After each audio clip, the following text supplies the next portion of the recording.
Hello everyone, in this video I'm going to show you how to access application test mode on Discord. So for you to be able to access the application mode, which allows you to run and test apps on Discord for people to use, so you have to click on the plus button, which is on user settings, Discord profile. You can see my account is right here.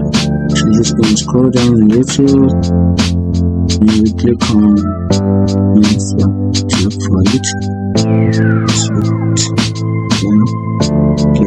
with it, click on advanced, and for you to be able to use the application test mode, you have to make sure the relevant on this on. That's the option, the application test mode.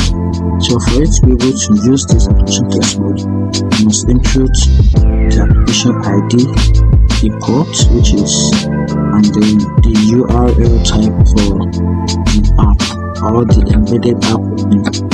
So once you put the local host in here, then put the port. Actually, this is normally for all the regular apps, which is the host, port for the all app. So you just input the application ID right here, then the local host or the local URL. So to done the app successfully by this Discord. If I find this video helpful, like and follow.